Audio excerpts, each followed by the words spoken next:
सखी सखी Recording by Sunita Studio, Ghorasa. Music by Akhilesh Sinha.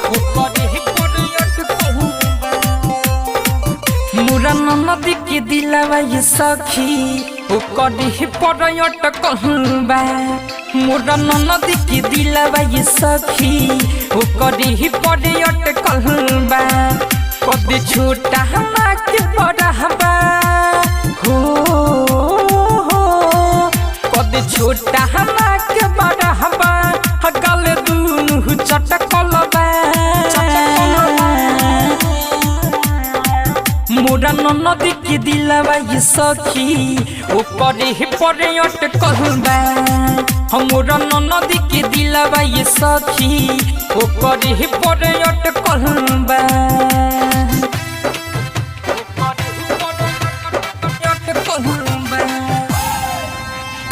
Easy Akhilesh Sinha. Recording by Sunita Studio, Ghorasa.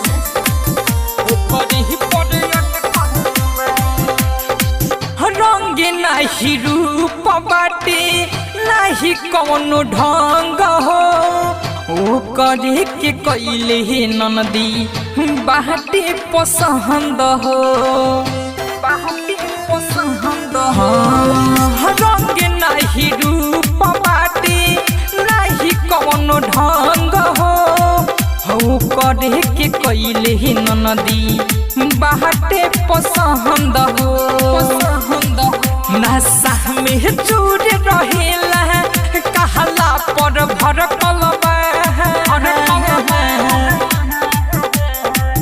मुरन नदी के दिलवा ये सखी हो करे परयट कहलबा मुरन नदी के दिलवा ये सखी हो करे परयट कहलबा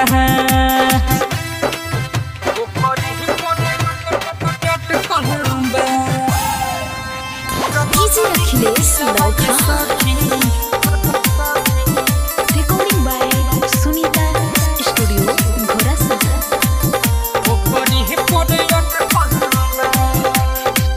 सजने समहरिया के बाटे भूल ले हऊ में सप्रेमी के बिया पीठियाइले बिया पीठी हाँ हाँ हाँ सजने समहरिया के बाटे भूल ले हऊ में सप्रेमी के बिया पीठियाइले दिल जाई के वो करे है ओरिया लहको ता चपकलबा